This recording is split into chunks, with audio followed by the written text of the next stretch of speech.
लड़की ने boldly step उठाया और उसने लड़के के वाले के पक्ष में सारा बयान भी दिया है। अभी हम उसके सारे बयान को न्यायालय में भी करा के इसको सज़ा दिलाने में सख्त से सख्त सज़ा दिलाने की कार्रवाई करेंगे। इस तरह का जो घटना है वो बर्दाश्त के बाहर है और लड़के वाले लोग उसको एक्सेप्ट करने के लिए भी तैयार हैं लड़की को, कि हम लोग इसको रखेंगे, चाहे बेटी बन के रहे या बहू बनेगी तो हम एक लड़का से शादी की बात भी वो लोग कर रहे हैं। कानून को हाथ में लेने का किसी का अधिकार नहीं है, क्योंकि हमारा देश जो है कानून और संविधान से चलता है, और जिसने भी कानून को हाथ में लिया है उसको हम लोगों ने अंजाम दिया है। आप देख रहे हैं सारे लोग का यही हुआ है, जिसने जिसने कानून को हाथ में लिया है उसको हम लोग सज़ा दिलवाते हैं, स्पीडी ट्रायल करवाते हैं और सलाखे के पीछे भेजते हैं।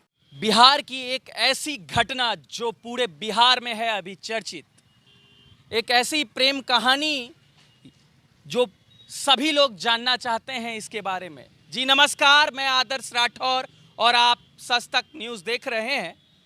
मैं अपने टीम के साथ आ पहुंचा हूं अररिया कलेक्ट्रेट में और यहां से आपको बताएंगे कि अररिया पुलिस डिपार्टमेंट या फिर प्रशासन डिपार्टमेंट इस केस को लेकर क्या कुछ कहती है। मनीष कश्यप जी के इंटरव्यू में भी लोगों ने काफ़ी प्रशंसा किया कि उसी दिन ऑन द स्पॉट 2 लोगों की गिरफ्तारी हुई। काफ़ी लोगों ने उस पर प्रशंसा किया सर। और इस घटना में क्या कुछ कहना चाहेंगे सर आप? घटना में तो इमीडिएट गिरफ्तार, पुलिस को जैसे ही सूचना मिली थी कि इस तरह का कोई पंचायती हो रहा है जिसमें कि ये है, लेकिन पुलिस के तत्क्षण पहुंचते ही वो लड़का को जो है रूम में बंद कर दिया था, लड़की को भी अलग रूम में बंद कर दिया था और मारपीट उसके लड़की वाले के अभिभावक के द्वारा किया गया था। तत्क्षण पुलिस ने कार्रवाई करते हुए 2 व्यक्ति जो लड़की के पिता थे, जिनका नाम धीरेंद्र यादव है, और लड़की के जो भाई थे रविकांत, उसको गिरफ्तार किया गया। इसमें एक आरोपी है पवन यादव जो उसका बहनोई है, अभी वो फरार चल रहा है, उसको भी गिरफ्तारी करेंगे। और लड़की ने बोल्डली स्टेप उठाया और उसने लड़के के वाले के पक्ष में सारा बयान भी दिया है। अभी हम उसके सारे बयान को न्यायालय में भी करा के इसको सज़ा दिलाने में सख्त से सख्त सज़ा दिलाने की कार्रवाई करेंगे। इस तरह का जो घटना है वो बर्दाश्त के बाहर है। और लड़की का भी तबीयत ख़राब थी तो उसका मेडिकल ट्रीटमेंट भी पूर्णिया में चल रहा है।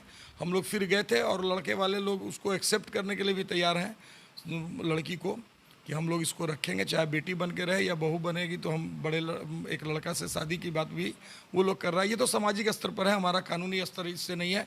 हमारा कानून है कि जो इसने इस तरह के कृत्य किए उसको हम सलाखे के पीछे अभी भेजे हैं, कुछ को और भेजना है और इस पर हम लोग स्पीडी ट्रायल करा के इसको सजा दिलाएंगे, जो समाज में एक मैसेज जाए। कहीं ना कहीं सर कुछ लोग नाराज़ भी थे कि 2 लोगों की गिरफ्तारी के बाद कहीं ना कहीं कुछ कह रहे थे कि और लोगों की गिरफ्तारी अभी तक नहीं हुई है। इस पर क्या कुछ कहेंगे सर थोड़ा सा? नहीं, हम लोग तो छापामारी किए हैं, हम भी गए थे वहाँ पर, मवेशी ववेशी उसका घर में रखा था सारा, कोई लोग नहीं थे वहाँ पर, सारे फरार हैं। लेकिन हम लोग उसका सब लोकेशन ले रहे हैं। बगल में ही पूर्णिया जिला पड़ता है, वहाँ भी रेड किया गया है और जल्द से जल्द हम सारे लोगों को गिरफ्तार कर लेंगे। सर एक एंगल सामने आ रहा है इस केस में कि कॉल करके बुलाया गया था, आप भी सुने होंगे और आपने जब पूछा होगा तो उस तरीके से टेक्निकल इंस्पेक्शन वगैरह सारा कुछ CDR वगैरह खंगाल? हाँ, उसका CDR खंगाल रहे हैं। लोग का कहना है कि उसको भाभी जो है वही बुलवाई थी, तो इस बिंदु पर सब जांच कर रहे हैं, अनुसंधान में सारी बातें आ जाएगी, सुपरविजन में भी सारी बात आ जाएगी।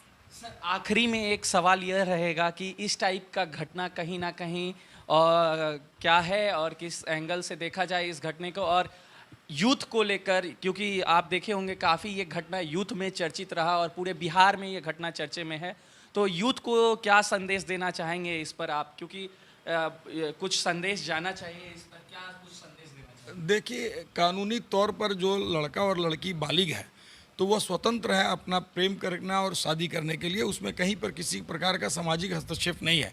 और समाज में जो इस तरह के बंधन करते हैं, और यह कोई अंतर्जातीय विवाह भी नहीं था, एक स्वजातीय लोग थे, और इस तरह का जो है बंधन स्वीकार नया युवा नहीं करेगा।